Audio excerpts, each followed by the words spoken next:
Hello girls, welcome to another video of BST.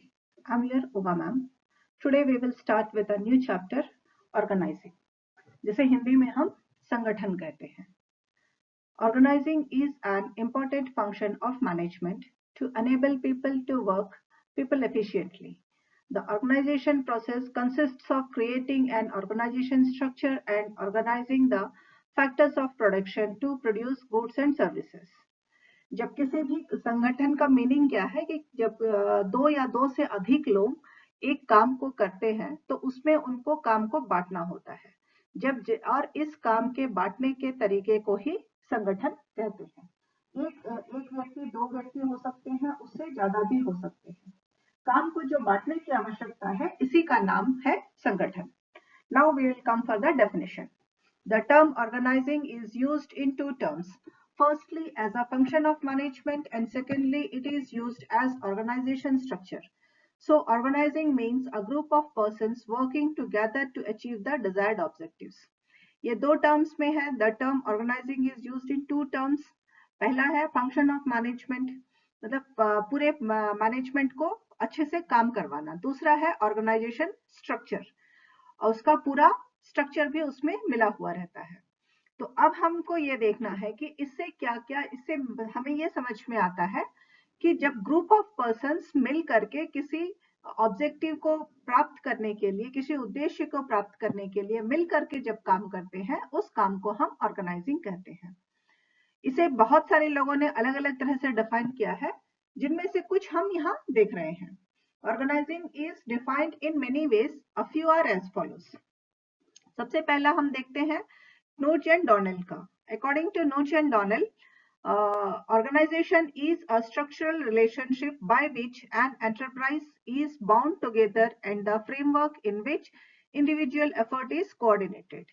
Organizational structure मतलब किसी भी आप ऑर्गेनाइजेशन में देखेंगे कि पूरा का पूरा ऑर्गेनाइजेशन के जितने लोग हैं सब आपस में मिले हुए हैं. एंटरप्राइज के जितने लोग हैं सब आपस में मिले हुए हैं और एक तरीके से ही सब काम कर रहे हैं. हर किसी का काम करने के लिए उनको पहले से अलॉट कर दिया गया है एंड अकॉर्डिंगली ही दे आर वर्किंग.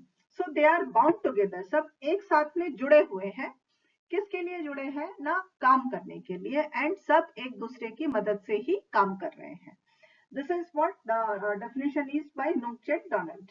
अब हम आते हैं according to Louis A Elin.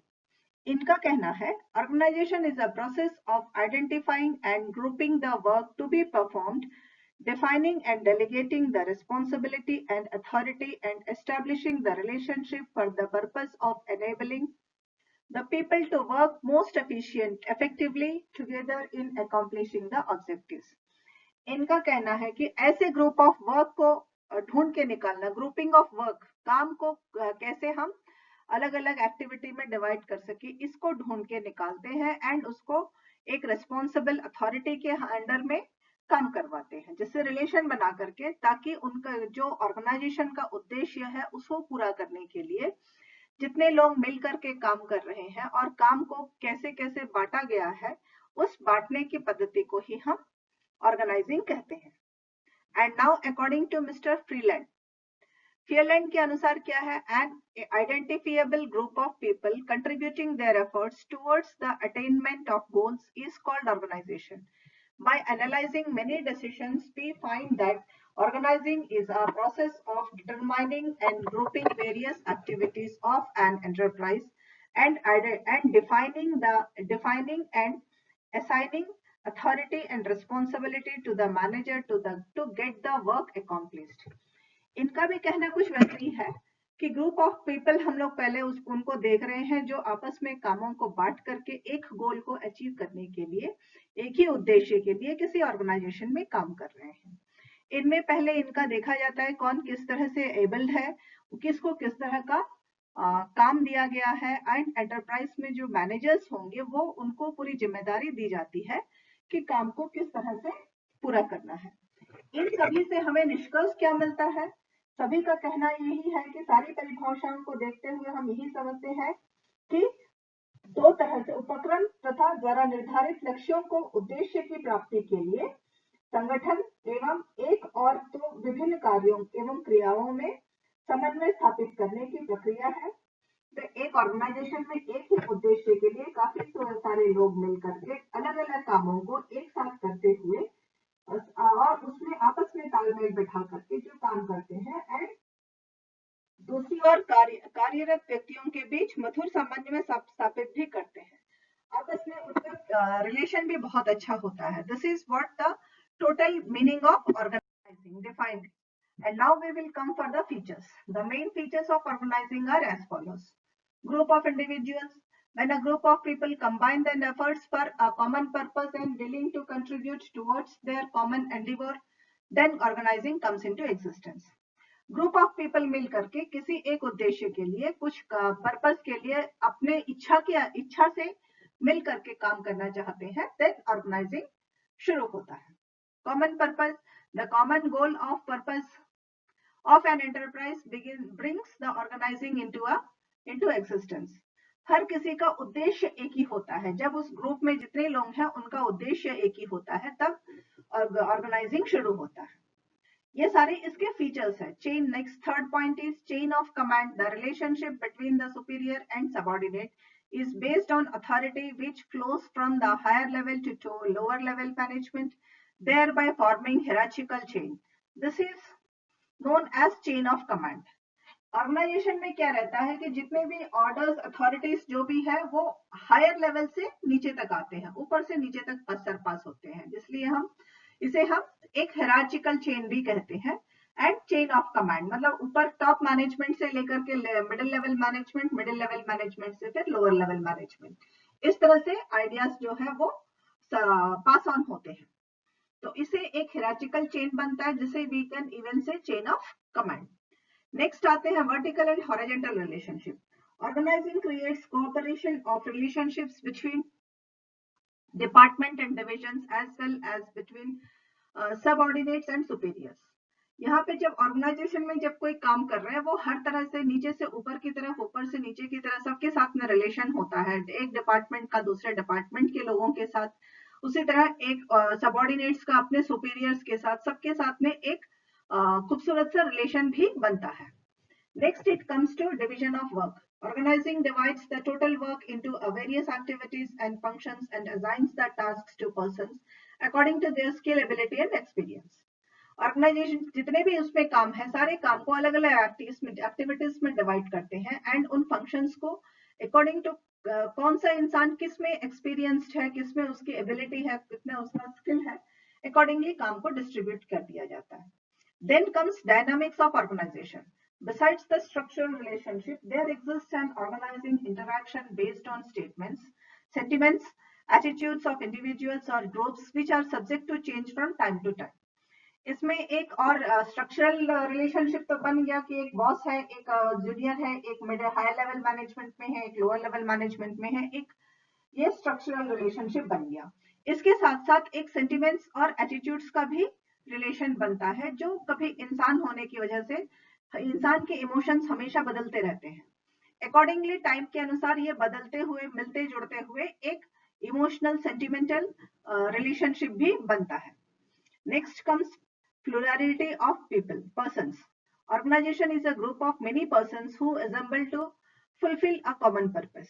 बहुत सारे लोग मिलकर, किसी भी ऑर्गेनाइजेशन में बहुत सारे लोग होते हैं, उन सबके मिलने के बाद ही एक कॉमन पर्पस के लिए जो काम करते हैं, that is known as organization. Organization is a universal process. Organizing is needed both in business and non-business organizations. It will be needed where two or more than two people work jointly. So organization has the quality of university. Organization हमेशा बहुत सारे लोगों को लेके बनता है। ये business के लिए भी हो सकता है, नॉन बिजनेस भी हो सकता है, जिससे हम ये समझ रहे हैं कि जब भी दो या दो से अधिक लोग मिल करके काम करते हैं, मतलब यूनिवर्सल हो जाता है, बहुत सारे लोग इसमें मिल करके काम करते हैं, सबकी सोच एक ही होती है, then it comes to organization. Now will go to importance और एडवांटेजेस ऑफ ऑर्गेनाइजिंग। सबसे पहला है specialization. The organizational activities are divided and grouped into a compact and convenient jobs on the basis of similarity, promoting specialization. It permits the optimum use of human efforts and brings internal economics in the business. ये आपस में एक अच्छा रिश्ता बनवा करके activities को divide करवाता है ग्रुप ऑफ पर्संस में अकॉर्डिंग टू उनके स्पेशलिटी, उनके स्पेशलाइजेशन के बेस पर और काम को, एक्टिविटीज को डिवाइड करता है। Next comes role clarity. The process of organization clearly defines the jobs of managers and non-managers. The task, activities and job of managers are clear, split and often are written on documents known as job description. Her organization में हर इंसान को जितने भी काम दिए जाते हैं वो पूरे लिखित रूप में दिए जाते हैं, जिससे कि जो एम्प्लॉय होता है उसको पूरा क्लियर कट आइडिया होता है कि उसे क्या काम करना है, weather he is a manager और अ नॉन मैनेजर। हर किसी को उनके टास्क के बारे में, उनके काम में बहुत साफ साफ बताया जाता है, जबकि कई जगहों में इसे रिटन डॉक्यूमेंट में लिख करके दिया जाता है। उस डॉक्यूमेंट को हम जॉब डिस्क्रिप्शन कहते हैं। Third point is clarifies authority and responsibility. The process of organizing classifies the authority of managers of different departments, thus minimizing the conflicts and confusions of powers of managers.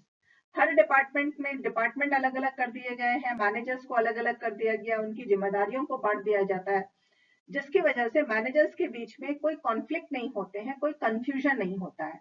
Her department के manager को पता है कि उसे किसे काम करवाना है, कितना करवाना है, उसके क्या पावर्स है और उनकी क्या जिम्मेदारियां हैं, ये पहले ही बांट दी जाती है। Now the fourth point is avoiding duplication of work. The organization avoids duplication of work as specific jobs are assigned to individuals and work units. दोबारा सेम काम को नहीं करवाया जाता है क्योंकि पहले ही वर्क यूनिट्स को बांट दिया गया है एंड सारे ऑर्गेनाइजेशन में सारे मैनेजर्स को पता है कि उनसे क्या करवाना है। Coordination. The fifth point is coordination. The organization structure facilitates coordination as it serves as mechanism for unfluctuations of efforts of people. Unification of efforts of people. सारे लोगों को एक साथ किसको कैसे काम करना है एक साथ कोऑर्डिनेट करता है, जिससे कि अलग अलग तरह से लोग गलतियां नहीं करते, एक साथ एक मशीन की तरह काम चलता रहता है। Next come sources of support, security and satisfaction. Organization structure acts as a source of support, security and satisfaction as their states and positions are clearly defined. हर किसी को एक सेटिस्फैक्शन होता है क्योंकि उनका जो काम है, उनका जो स्टेटस है या उनकी जो भी रिस्पॉन्सिबिलिटीज है वो भी क्लियर कट बता दी गई है। Adaptation. Flexible organization structure facilitates adaptation. जो फ्लेक्सिबल ऑर्गेनाइजेशंस होते हैं वो नए बदलाव को बहुत जल्दी एक्सेप्ट करते हैं, जिससे कि ऑर्गेनाइजेशन काफी अच्छे से आगे बढ़ सकता है। Next comes clear-cut authority relationship. Organization structure allocates authority and responsibility. It specifies who is to direct whom and who is accountable for what results. Organization structure में क्या allocate authority and responsibility सब बांट दिया गया है, तो इससे क्या है हर किसी को मालूम है कि उसको किसको काम डायरेक्ट करना है, कौन किस काम के लिए जिम्मेदार है। It ensures optimum use of human resources. Good organization ensures an optimum use of human resources. It establishes persons with different interests, skills, knowledge and viewpoints. हर ऑर्गेनाइजेशन में अलग अलग तरह के लोग मिलकर के काम कर रहे हैं, सबकी इंटेलिजेंस अलग होती है, स्किल्स अलग होते हैं, तो वो अच्छे ऑर्गेनाइजेशन में इन सबके बीच में एक अच्छा रिलेशन बन जाता है काम करते हुए, जिससे कि ऑर्गेनाइजेशन में और अच्छे से वो आगे काम कर सकते हैं। Next point is stimulating creativity. Sound organization structure stimulates creative thinking and initiative among organizational members to provide well-defined patterns of authority. नए अगर जब एक ही ऑर्गेनाइजेशन में बहुत सारे लोग काम कर रहे हैं तो इनको नए नए आइडियाज के लिए जब मिलते हैं तो अथॉरिटी इनकी रहती है, वो क्रिएटिविटी को बढ़ाती है, क्योंकि उस तरह से काम करते हुए जब स्पेशलाइज्ड हो जाते हैं तो वो उसमें एक्सपेरिमेंट्स करके उस काम को और जल्दी करने के नए रास्ते भी बताते हैं। 11th point is making use of technological improvements. A sound organizational structure which is adaptable to changes can be possible using use of latest technology improvements. ऐसी ऑर्गेनाइजेशंस जो चेंज को एक्सेप्ट करती है, उनका स्ट्रक्चर इस तरह से बना होता है कि बदलाव को वो एक्सेप्ट कर सके, तो वो जितने भी टेक्निकल इंप्रूवमेंट्स होते हैं उसको जल्दी अपने ऑर्गेनाइजेशन में इंप्लीमेंट करने की कोशिश करते हैं, जिससे कि काम बहुत अच्छे से होता है। 12th point is proper balancing. Organizational structure creates the proper balance and emphasis on conditioning or coordination of group activities. Those aspects critical for success of enterprise may be given higher priority in organization. क्योंकि एक balance बनता है, क्योंकि उनको पता है कि किस काम को पहले करना है और किस काम को बाद में करवाना है। तो इसलिए एक सक्सेस के लिए ये चीज बहुत जरूरी होता है। ग्रुप में एक्टिविटीज को इम्पोर्टेंस दिया जाता है जरूरत के अनुसार। This is what the proper balancing, this is what the importance और एडवांटेजेस ऑफ ऑर्गेनाइजेशन। आगे हम नेक्स्ट वीडियो में इसके आगे के पॉइंट्स देखते हैं। Thank you girls.